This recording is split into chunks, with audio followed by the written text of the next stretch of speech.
কতগুলো আচ্ছন্নিত বিহম্বল চোখ একসাথে আছড়ে পড়ল ইকবালের লম্বাটে মুখের উপর। তার হঠাৎ চিৎকারে হতচকিয়ে গেল সকলে। তটস্থ নজরে বিক্ষিপ্ত বাঘের নিক্ষেপ হলো। দশাধিক তীব্র শানিত দৃষ্টি দেখে ঘাবড়ে গেল ইকবাল। একটু আগেই ফুলকে ওঠা রাগটা টুপ করে মিউড়ে এলো। নার্ভাসনেসে ঘাড় অবধি মাটি নিচে গড়ে গিয়েছে যেন। সে ভীত দৃষ্টিতে চারপাশে তাকায়। সবার অদ্ভুত চারণে মস্তিষ্ক শূন্য শুকনো বানিয়ে দেয়। ভোকাল করে সমস্ত জো থেতিয়ে আসে মুহূর্তে। পুষ্পপিও একসাথে ঢোক গিলছে। আগত পরিস্থিতি ভেবে তাদের রুদ্ধ কণ্ঠনালী কাট কাট। কী সমস্যা? ধূসর মুখ চোখে অন্যরকম গাম্ভীর্য, গুমুট স্বরে প্রশ্ন। ভীত সশস্ত্র ইকবাল পেটের মধ্যে গুড়গুড় করে কথাগুলো ঘুরপাক খাওয়া তৎক্ষণাৎ থেমে গেল। হাতে তালু দিয়ে কপালে ঘাম মুছে জোর করে হেসে বলল, না মানে সমস্যা ওই এত কম সময়ের মধ্যে বিয়ের আয়োজন কিভাবে করবি? ধূসর বিরক্ত হলো বোধ হয়। তার মসৃণ কপালে সবেগে কুঁচকে আসে। আমজাদের চওড়া নাকের ডগা কেঁপে উঠল। চুপ থাকার ফলে পরাজিত হলেন। ইকবালের আচরণে মেজাজ চটে গেল। প্রচণ্ড থমথমে গলায় বলে, সেসবে ভাবার জন্য আমরা আছি। তুমি বসো। টুকু ধমকে মত জোয়ায় ইকবাল সঙ্গে সঙ্গে ধপ করে বসে পড়ল জায়গায়। পুষ্প এতক্ষণে শ্বাস পেল। রোবটের ন্যায় শরীরটা ছেড়ে দিয়ে শান্ত হলো। পিউ সূচক শব্দে করল মুখে। টান টান উত্তেজনায় মুহূর্তটা এক ধাক্কায় মাটি হাওয়া। সে খুশি হতে পারল না। এই ফাঁকে ইকবাল ভাই সত্যিটা বললেই পারতেন। উফ। তারপর পুষ্পর মুঠোয় থাকা হাতখানা ফেরত আনতে চাইল। এই মেয়ে চিন্তার তোপে 5টা নখই বসিয়ে দিয়েছে। হালকাটা জ্বলছে এখনও, অথচ পুষ্প দিল না। সে টান বসালো, আরও শক্ত করে চেপে রাখলো। অন্য হাত দিয়ে ওড়না উঠিয়ে ঘাম মুছল কপালে। ঠোঁট গোল করে দম ছাড়ল পিউ। তাদের শিকদার বাড়ি আর বাড়ি নেই, সার্কেস হয়ে গিয়েছে। প্রতিদিন এক একটা কাহিনী লেগেই থাকে। রমরমা ঘটনা ঘটে। শীর্ষবিন্দু কখনো ধূসর, কখনো সাদীপ, কখনো পুষ্প। আর এই দরুন অনবদ্য আর অসাধারণ ঘটনাগুলোর সময়ে তার টেস্ট পরীক্ষা আগমন। এসব রেখে কারো মন বসে টেবিলে। এখন যদি রেজাল্ট খারাপ হয় তা কি দোষ? পিউর সাথে সাথে আরেকটা চেহারায়ও দেখা গেল হতাশার ছাপ। সন্দর্পণে বিরক্ত প্রকাশ করল সে। ইকবাল দাঁড়িয়ে যাওয়ায় যে আশায় আলো মুখশ্রী জ্বলে উঠে নিমিষে নিভে গেল তা। তাহলে এখন কি করব ভাইজান? বিয়ের জন্য কেনাকাটা শুরু করব। পুষ্প বিদ্যুৎ বেগে ধূসরের দিকে তাকায়। হাজার আকুতি সেখানে, ভরসা বিভ্রান্ত। ভাই তো বলেছিলেন উনি কিছু করবেন, বিয়ে আটকাবেন। তবে চুপ করে আছেন কেন? জবার কথায় আমজাদ সায় দিলেন। বলেন, সময় কম যখন সব কিছু তাড়াতাড়ি করলে ভালো হতো। দুশ্চিন্তায়, দুর্ভাবনায় ইকবালের হার্টবিট বন্ধ হওয়ার উপক্রম। ধূসর আর সাদীপের সাথে বসে সে যেন হাঁফানি রোগী। শ্বাস পড়েছেন নড়াচড়া বিকট জায়গায়। পেয়ে এক চুল সবার জো নেই। গতরটা লোহায় পরিণত হয়েছে। হাত পা কেমন অসাড় হয়ে আসছে। বসার ঘরে এত মানুষের মাঝে সম্মুখে দাঁড়ানো পুষ্পর দিকে তাকানো কঠিন। আবার তারই সামনে চলছে ওর বিয়ের আলাপ। এভাবে একই সাথে এতগুলো নিষ্ঠুর পরীক্ষা কেন বসল সে? এই পরীক্ষা পাশ মার্ক আদৌ আসবে? তার চিন্তার মাঝে ধূসরের আওয়াজ কানে লাগে। সে সাদীপকে জিজ্ঞেস করলো, বিয়েতে সময় লাগে? এতদিনে ছুটি পারবি ম্যানেজ করতে?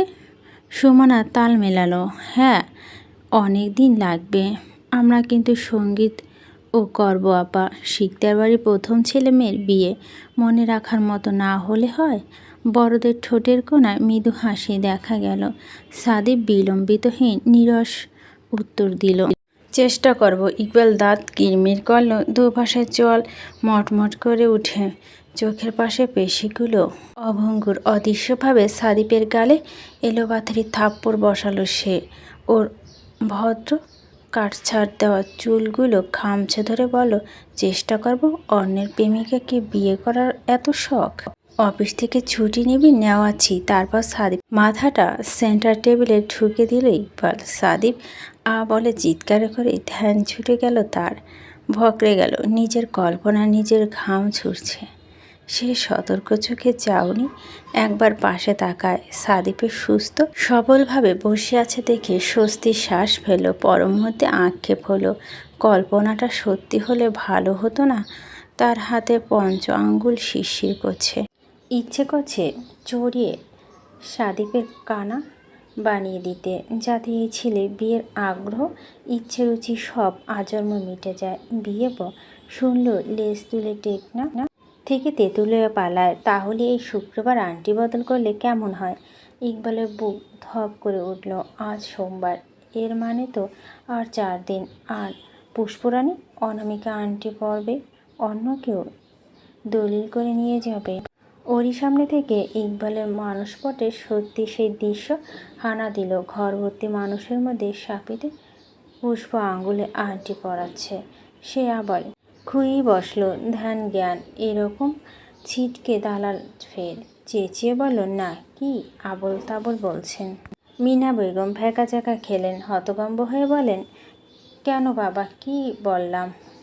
ধূসর মহাবিরক্ত হয়, হাত দিয়ে থুতনি ঘষল। ইকবাল পুনরায় মিহিয়ে গেছে। সে দাঁড়াচ্ছে যতবার পুষ্প হৃৎপিণ্ড ছলকে উঠেছে ততবার। সে খিটমিট করে বলল, এই লোকে কৃমি রোগে ধরেছে মনে হয়, বারবার চিংড়ি মাছের মতো লাফাচ্ছে দেখ। পিউ দীর্ঘশ্বাস ফেলল। ইকবাল ভাই যে একটা জ্বলন্ত উনুনের ওপর বসে আছে দিব্য দৃষ্টিতে দেখতে পাচ্ছে সে, ওই জন্যই তো বারবার লাফিয়ে উঠছেন। তারও বা কী দোষ? আচ্ছা, আজ কি ধূসর ভাইয়ের সামনে তার বিয়ের আলাপ হতো, তিনিও কি এমন করতেন? পিউ ধূসরের দিকে তাকালো। তার তিতির বিরক্ত মুখটা, বিরতিটা কি অতুলনীয় দেখতে। যাকে ভালো লাগে তার সব কিছু ভালো লাগে, তাই না? ধূসর ভাইয়ের দৃষ্টি, কণ্ঠস্বর, ছোঁয়া, কটু তার অন্তরস্থলে ঝুমঝুম বর্ষা নামায়। হৃদয় ছড়া সূর্যের কিরণ রোমাঞ্চিত করে মস্তিষ্ক, প্রতিটি নিউরন। এই অপার সীমাশূন্য মুগ্ধতা কোথায় রাখবে সে? বক্ষস্থলে যে আর জায়গা হচ্ছে না। আস্তে ধূসর ভাইকে রেখে সে শান্তিতে বসতে পারে না, খেতে পারে না, ঘুমাতে পারে না। এই মানুষটাকে রেখে অন্য কাউকে বিয়ে, ইস, এই ভাবাও পাপ। কাউকে দরকার নেই। সে নিজে নিজে প্রেম নিয়ে যথেষ্ট পসেসিভ। প্রেমের আগুনে স্বেচ্ছায় ঝাঁপিয়ে পড়ছে যে অন্তর্করণের প্রণয় ভেরি তাকে অষ্টপ্রহর আষ্টেপৃষ্ঠে জড়িয়ে রাখছে। এই প্রেম আটকানোর সাহস আছে কারো? এ যে অপ্রতিরোধ্য, দুর্বান, বেপরোয়া। আবু তো প্রেম করেছে, তাহলে কেন যে চুপ করে আছে ও? ধূসর ভাইয়ের দিকে হাঁ করে না তাকিয়ে থেকে নিজেও তো কিছু বলতে পারে। প্রেমে বলে চুপ থাকতে নেই। চুপ থাকাকে মানুষ দুর্বলতা ভেবে নেয়। প্রেম হলো শক্তিশালী বস্তু। বিড়াল প্রেমে পড়ে, বাঘ হয় না। পড়লে প্রেমের সফলতা কোথায়? ইকবাল আরেকবার সবার দিকে তাকাল। সজাগ মস্তিষ্ক দ্বিতীয়বার মুখ বন্ধ করে এলো। কাষ্ঠ হেসে বলল, না আসলে আন্টি, বলেছিলাম যে একটু বেশি তাড়াহুড়ো হয়ে যাচ্ছে না? আমজাদ মেজাজি কণ্ঠে শুধালো, কিসের তাড়াহুড়া? সে মিনমিন করে বলল, এরা তো ছোটবেলা থেকে ভাই বোন ভেবে এসেছে। নিজেদের হুট করে বিয়ে দিলে ওরা কিভাবে নেবে? ওদেরও তো সময় দেওয়া উচিত। আমজাদ শিকদার রেগে গেলে। তার চোখে বালি রাজনীতি। সেখানে এক হাঁটু বয়সী রাজনীতি নেতার লেকচার তিনি গ্রহণ করবেন, তাও আবার যে ছেলের জন্য তার বাড়ি একটা স্বর্ণের টুকরো বিপদে গিয়েছে। আজমল সাবাই দেওয়া ভঙ্গিতে বলল, আমরা তো ওদের মতামত নিয়ে ইতিমধ্যে হাত উঁচিয়ে থামালেন। আমজাদ সোজাসুজি ধমকে বলেন, এই ছেলে, এসব আমাদের ব্যাপার, তুমি এর মধ্যে ঢুকছো কেন? আফতাব আস্তে করে বলেন, ভাইজান শান্ত হয়। কিসে শান্ত হব? ও কেন বারবার কথার মধ্যে বা হাত দিচ্ছে?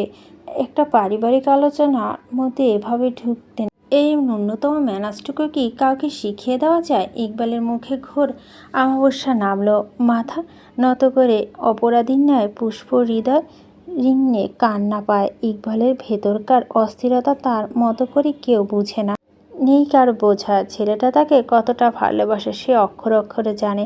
পুষ্প চোখ ফেটে জল গড়ালো। পিউর বুক হুহু করে উঠল দেখে।